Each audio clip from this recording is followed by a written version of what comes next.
Welcome to the Modern Mexico Podcast. I'm your host, Nathaniel Parish. On today's episode of the podcast, we're talking about the emerging trend of cargo truck hijacking in Mexico. Organized crime affiliated gunmen are attacking trucks and stealing cargo on many of Mexico's major highways. Cargo truck hijacking has become a major problem in Mexico. Roadway security issues have become a headache for foreign executives at exactly the same time that major foreign companies are retooling their supply chains and looking to Mexico as a potential destination for manufacturing investment. Many foreign executives are now realizing that organized crime in Mexico presents unique challenges.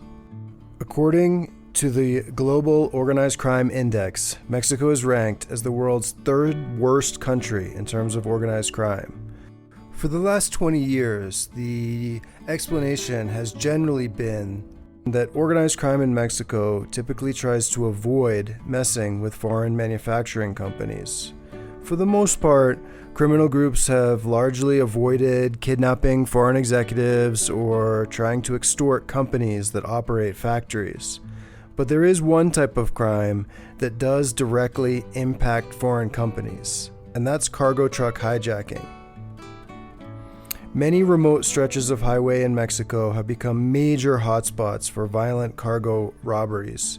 In the US, NBC News covered the story. Today, truck drivers were seen protesting the violence and highway robberies at one of Juarez's busiest avenues. Members of the National Transportation Association parked on one of the traffic lanes of the Pan American Highway, causing an hours-long bottleneck in South Juarez. A spokesman for the group calling on the Mexican government to stop the violence that has claimed the lives of at least 7 truckers driving loads from manufacturers in central Mexico to the border.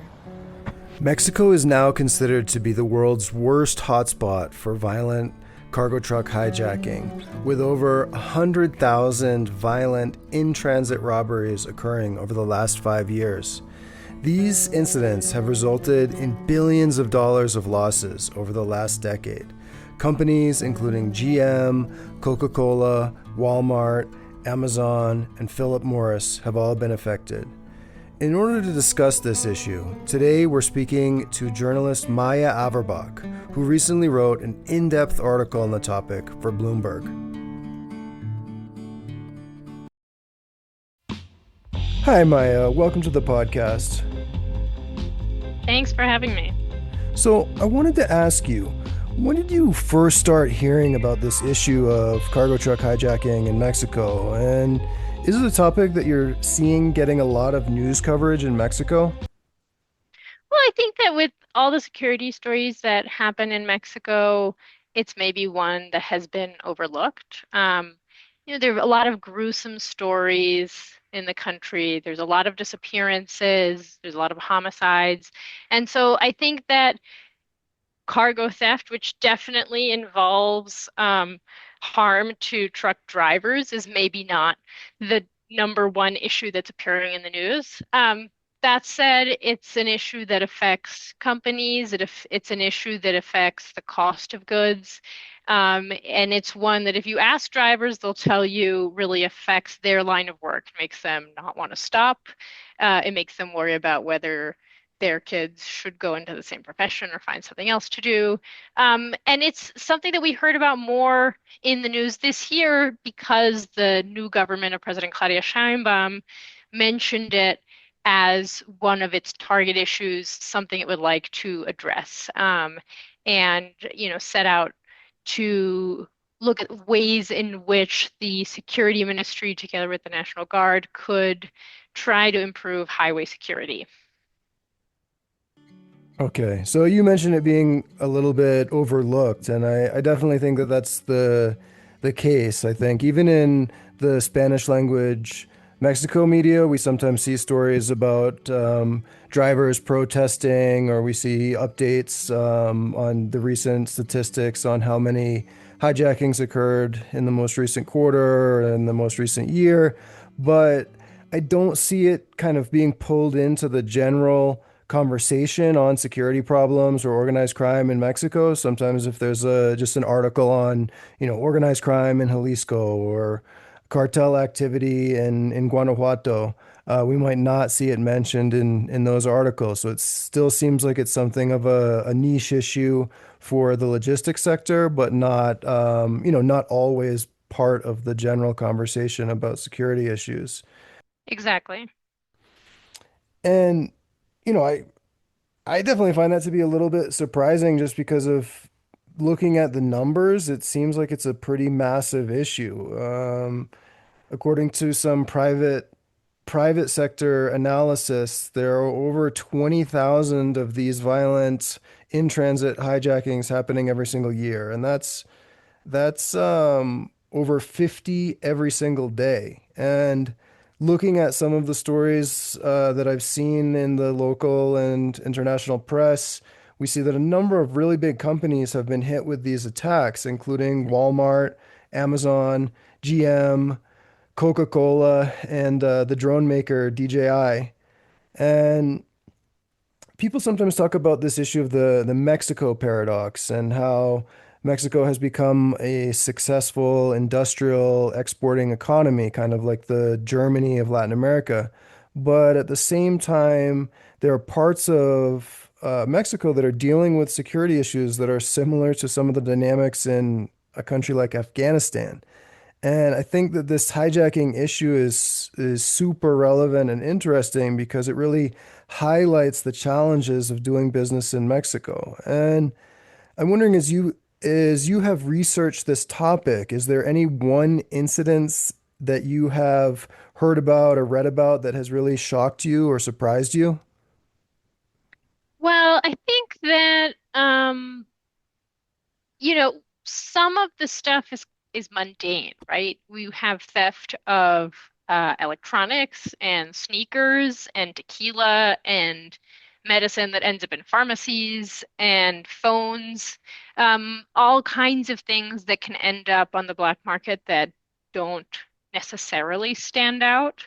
Um, and some of what's surprising is just this idea that you can sell goods that are maybe not gold, because there has been gold theft, but are easy to sell quickly. So I talked to someone who was transporting apples, and that was a concern because he said, anybody who stops me, including authorities, will get a sense of what I'm carrying because it has a scent, right? Apples have a scent. And so this is a product that's easy to sell um, in any market. And so there's an incentive to steal it. That to me was surprising. But aside from that, I think there's also incidents that are a reminder of um, the fact that Mexico is a country that has the appearance of a lot of security enforcement, but that when it actually comes down to it, um, it's very risky to be working on the highways. So there was an incident that came to the president's attention earlier this year where the band Los Angeles Azules, which is this really famous cumbia band, you hear their songs every time you go out, and they're from Mexico City, their equipment was stolen. And what they said, though they eventually got it back, was that the driver of the equipment was pulled over at a ch fake checkpoint, and then the cargo was stolen. And then when the government stepped in, they managed to recoup the goods, which were worth some $420,000. So, I mean, what's alarming about that is the idea that there could be a fake checkpoint, right? That just continues to exist. And as there are more checkpoints that are considered the solution to part of the security problem, the idea there would be, um, copycats, is quite worrying. And then the other is just a reminder that when cases become politicized, it is possible to, um, rally authorities to investigate and go after the crime and recoup the goods. But in so many cases that you hear about, that kind of quick intervention doesn't happen. And whoever is stolen from doesn't have the same level of fame as Los Angeles Azules. And so those goods are never found. Now, it's one thing if it's a company that's affected that has already calculated this to be part of its cost of doing business. Like there are companies, I think, that accept a certain portion of their cargo will be lost or stolen in transit if they are going to operate in Mexico. Um, but again, this is affecting all kinds of drivers and all kinds of companies of different sizes, especially in central Mexico, in areas in and around Mexico City, given how much a hub it is. Okay, so I know that I have seen a few incidents like that over the last few years where there have been news stories about different musical groups having their instruments and sound equipment stolen in hijackings. And you mentioned Apple's, but I also saw a story where Apple had a shipment of iPhones stolen from an armored truck in Jalisco. And I think in that case, the police were able to recover the truck and recover the merchandise. But it definitely does seem like that is the trend where thieves are targeting basically any type of good that can easily be resold. Everything from home goods to groceries. And as you mentioned, tequila, there's another product where some of the companies are, smaller and are moving shipments that are incredibly valuable, and it can be a, really big problem for a smaller company if they lose a significant shipment. But I also think it's really important just to highlight the fact that um, these are violent crimes, and there's video footage that you can see on YouTube, and a lot of these incidents look like something from a Fast and Furious movie where there are, gunmen in several vehicles that are forcing a driver to stop and then forcing their way into the cab. And in the majority of cases, the driver is actually kidnapped along with the truck. And talking to drivers and trucking union leaders, a number of drivers are also killed during these incidents. And we don't have like great statistics on how many drivers are killed every single year, but it's a significant number. And just looking through some of the recent news stories that I've seen, there's definitely one incident that really stands out to me, and that was one case in Jalisco where a group of heavily armed military style gunmen stopped a truck that was carrying a load of luxury GM pickup trucks, and they unloaded the vehicles and they drove away. And um, that incident, there's photographs and video of it, and it's, definitely something that looks like a scene from an action movie.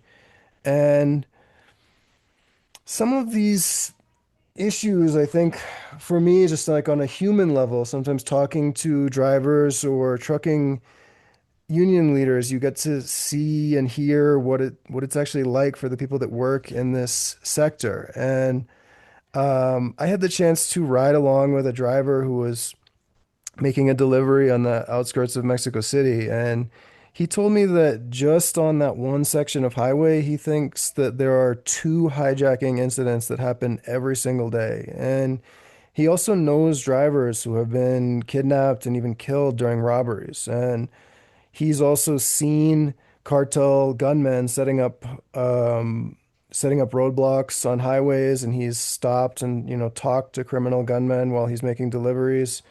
And I think it's just the reality for drivers in a lot of parts of Mexico that they're dealing with areas of Mexico where organized crime groups have a very significant presence. And even just in the last few weeks, I was checking news stories yesterday, and I saw there have been a couple of incidents where drivers and security guards have been killed during these cargo truck robberies. And there was one case in September where a driver who was moving a load of cigarettes was shot and killed on the highway. And the hijackers also attacked and injured a security guard who was escorting the truck in a separate vehicle. And, that's a pretty scary sounding incident, but I think it's pretty standard in terms of the level of violence that's often associated with this type of crime in Mexico. So I don't know if there's any one case that sums up the overall problem, but I think it's just important to think about the human toll of all of these incidents happening every single day and every single year. Yeah. And with that being said, I wanted to ask, what do you think foreign executives who are looking at Mexico should think about all of this? Do you think that this hijacking problem is something that could be scaring away some foreign investment from Mexico? Well, I think that Mexico uh, is facing a lot of geopolitical issues right now that maybe are more front and center for executives than cargo theft. So they are currently negotiating with the US over what the tariff rate will be for different goods. They are headed towards the USMCA trade agreement review, and it's uncertain what the free trade agreement will look like going forward. So I think those issues are more front and center for executives in Mexico, and it's part of the reason why, um, even though investment is growing, so you saw something like $34 billion invested in the first half of 2025, and that was an increase from the year before in the same period. A lot of that's reinvestment of companies already here and not a lot of new investment. Whereas a few years ago, there was a lot of hope in Mexico that as companies tried to relocate to be closer to the US and sell to US consumers and avoid some of the supply chain problems that they had during the pandemic, um, that that Mexico would become a hub of investment in a way that it isn't right now. Um, so that's part of it. On the cargo theft part, I think there are companies that, as I said before, routinely accept that their goods are going to be stolen. And with the human cost you're talking about, I think I've talked to drivers about the fact that a lot of them try to go to the US to work in safer conditions, or and for higher pay. It's not an extremely well-paid job here, and so they're taking on a level of risk um, to protect cargo, right? And we're not talking about protecting their families. Um, and so there's some companies that have taken that more seriously than others, which means looking for ways to make the driver's route safer, allowing them to drive by day, allowing them to drive on toll roads, monitoring where there are higher security risks, to avoid stretches of highway where there are routinely incidents. All of those are things that make the driver safer and the cargo safer. And there is a large security apparatus, a private security industry that is involved in trying to make those goods safer. There's a company called Circuito Logístico that estimated that there's some $368 million in annual losses from highway theft in Mexico, which is all kinds of things, right? It could be car tires, computer servers, fridges, air conditioners, could be fridges and air conditioners. Um, so companies have to factor in that cost. I think when there are new companies that are looking at investing in Mexico, they have a lot of questions about how to reduce their security risks and how to move to areas where they are least exposed. And so it is a factor for companies that are new to the area. Companies that have existed here for a long time know that it's a part of doing business. But as I said, some of them take more seriously than others the responsibility towards their drivers, and the planning of what routes they will take and at what time and what measures are in place to protect them. The other thing I would say is just that Mexico is now the US's top trade partner. There's over $800 billion of goods traded between the two countries, in large part because of the trade agreement signed in the 90s, and that number just keeps going up. And so there is an incentive for criminal groups, large or small, to partake in this theft if there aren't really serious consequences. And it's a large country, right? It has more than 800,000 kilometers of state and federal highways. And so while the government, um, has said it's increasing the presence of security forces along those highways, it is a difficult task. So you made a number of great points right there, but I think maybe one of the big takeaways is that there are a lot of factors that are um, shaping the way that foreign executives think about Mexico's role in supply chains right now. And overall, the trend seems to be that Mexico is attracting a lot of investment in manufacturing. So it seems like even if this hijacking issue is a concern, it's not one that is preventing companies from investing in Mexico. And I think it seems like it might be one factor that foreign executives need to consider when they're thinking about setting up nearshoring operations in Mexico. But if I had to think about it as kind of like a stoplight designation of risk, I'd say it's kind of a yellow light. And it's a sign that foreign executives need to be cautious. It's definitely something that they need to monitor, but I don't think it should really be scaring away investors from Mexico. And to give some perspective on it, last year, nearly 6 million trucks crossed the US border from Mexico. So that's nearly 16,000 every single day. So even if 50 trucks are being hijacked every day, it's still a relatively small portion of the overall flow of cargo trucks in Mexico.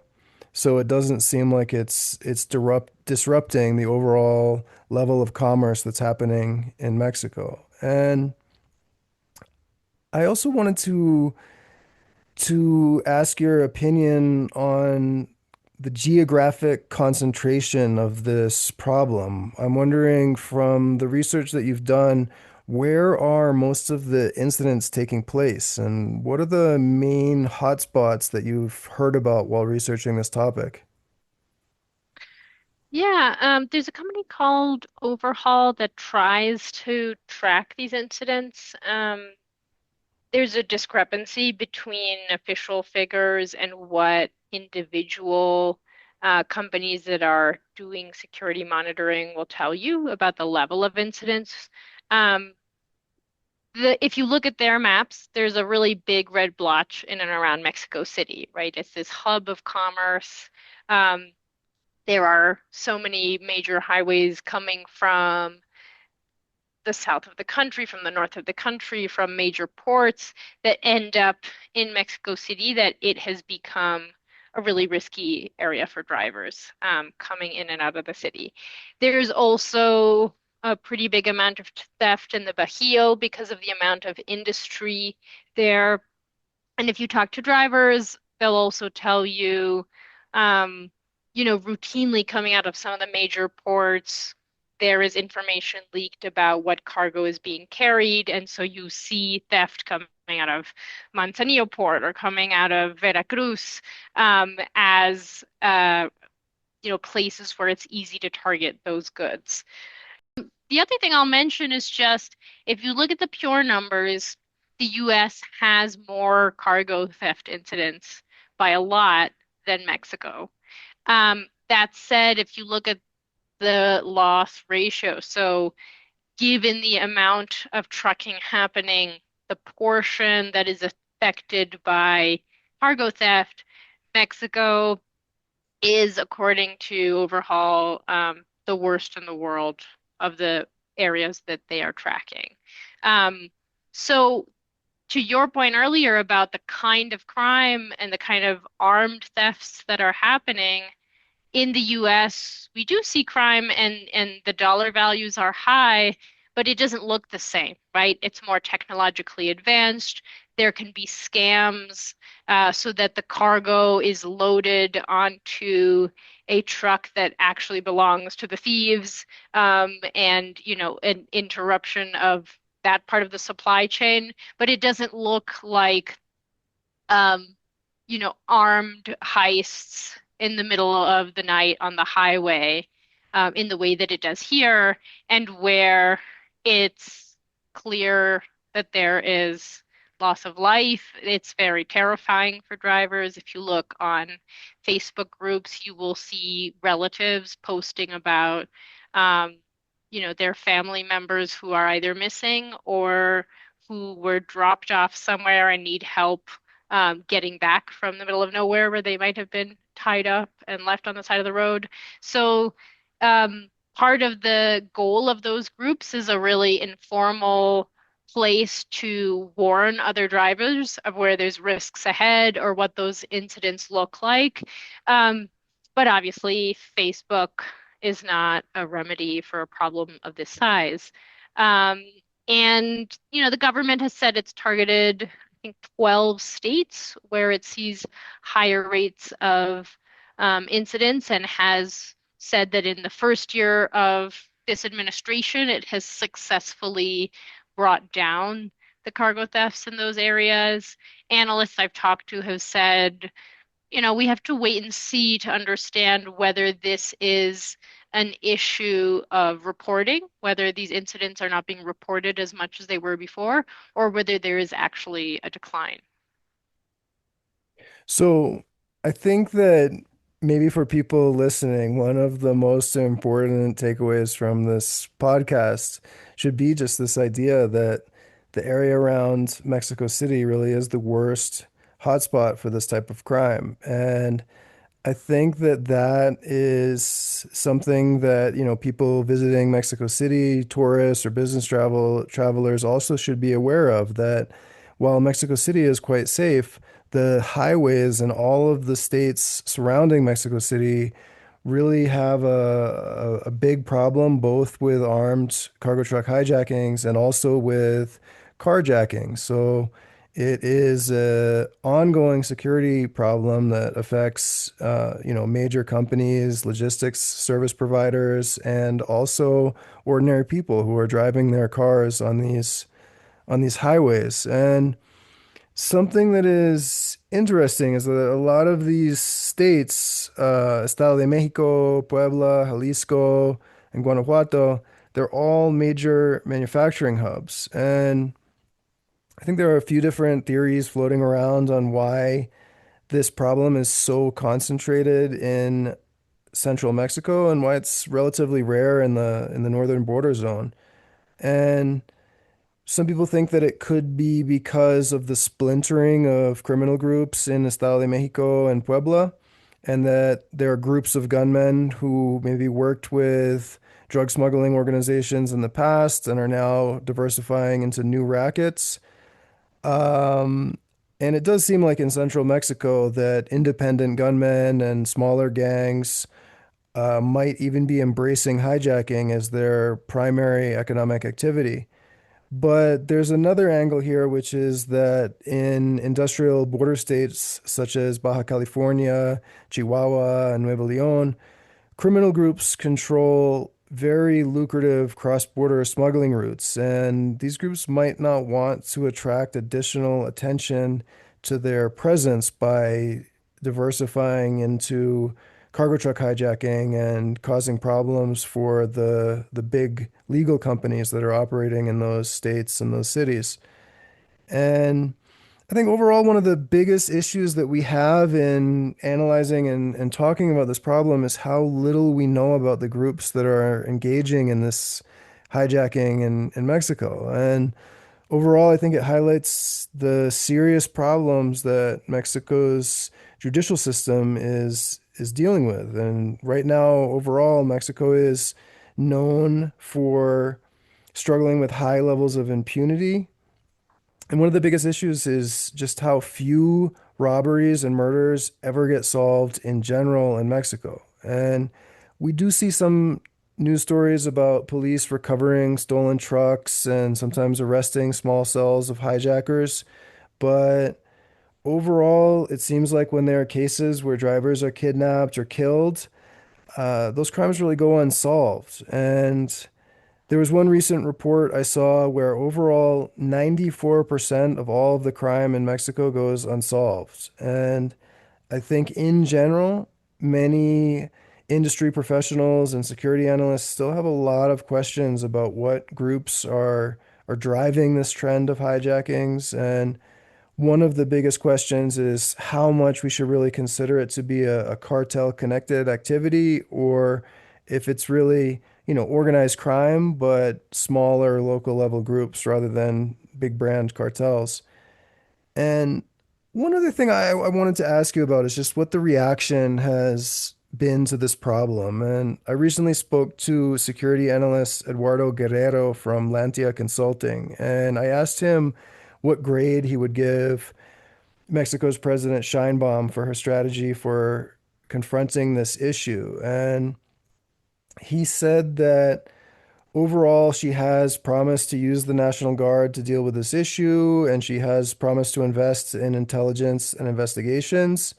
But really, she's been forced to focus on other problems, such as the violence in Sinaloa or her dealings with the Trump administration. So Guerrero says that when it comes to hijacking right now, Scheinbaum deserves an incomplete because she hasn't fully developed and articulated her strategy. And with that in mind, I wanted to ask you, what do you think the private sector is doing to confront this issue? And when you were researching this topic, what solutions or responses did you hear about US companies implementing to try and reduce the risk of hijacking in Mexico? Some of them monitor their drivers better. So they'll hire outside security companies or logistics groups to help them.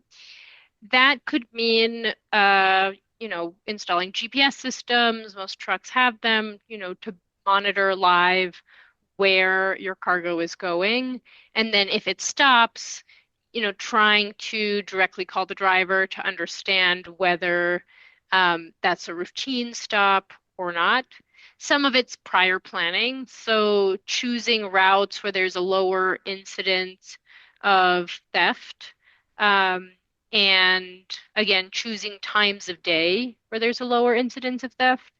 And then there are other methods that are also more controversial. So some companies have the ability to turn off the motors of those trucks from afar if they detect a theft incident, or to try to lock the cargo remotely.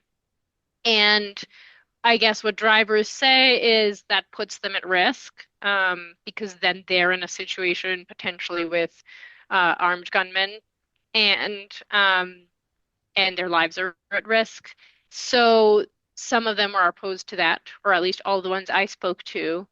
And they also say that sometimes there's areas where there isn't signal and there's miscommunication about the reason that the truck is not detected where the motor is accidentally turned off. So that's controversial. Some things are more informal, like talking to drivers on the phone, or having video cameras or movement detection devices that can show you both if the driver is falling asleep, or nodding off, or if there's a sudden impact to the vehicle that would alert those security operations to a problem. And some of it is uh, hiring security companies or logistics companies that have a relationship with local law enforcement. Because ultimately, when there is an incident, what they look to do is alert local police, alert the National Guard, and have those entities arrive on the scene as quickly as possible, sometimes with the aim of trying to recover the goods before they are transported to another place and sold. Um, you'll see it's pretty common that the trucks are recovered, even if the cargo isn't. And as we mentioned before, there's a question of what happens to the drivers and, the threats against them and their families if their phones and their wallets and their information is stolen in the process. Not to mention the psychological impact, of course, of driving through the night or through the day for really long hours. So that industry exists to try to improve security for individual firms. And you'll hear some people say, look, if you call too much attention to any given truck, if you hire an armed escort to go with the truck, you also run into the problem that you're calling more attention to it. It's a way of signaling this is a truck with products of value. And so it's a bit of a conundrum how to create more security, but make it discreet enough that you're not putting both the cargo and the driver at risk. The other part of it is, as I said, uh, waiting to see what the government's efforts will do and whether their actions on specific stretches of highway are going to be fruitful. Because ultimately, this is a question of law enforcement. And the incidents that exist where drivers say or companies say that it's taken a very long time, sometimes hours, for authorities to come to the scene, means that obviously who has committed the crime is not being held to account. It's harder to recover the goods, and it continues to be a lucrative business. Well, the good news is it does seem like there are a number of steps that companies can take to deal with this problem. I think overall, I might sum it up just by saying that there are definitely opportunities for foreign companies to invest in three main things, which are research, technology, and insurance. And I think in terms of research, it's just when companies are doing site selection, they absolutely need to think about this problem and think about the issues they might face from organized crime in any particular state in Mexico. But on a more operational level, I think companies need to do due diligence on their prospective logistics partners at the local level and make sure that they're only working with vetted partners. And talking to executives in the sector, it sounds like that's one of the most important steps that they can take in order to avoid working with smaller companies that might be filtering information to criminal groups. And as you mentioned, there are also different technological solutions ranging from, remote engine kill switches to GPS trackers on vehicles and trailers. And another pretty simple step that companies can do is just investing in trucks that don't have the company's logo painted on the outside. And then finally, I definitely think that companies can purchase insurance to protect their goods, and I think that's one of the simplest solutions.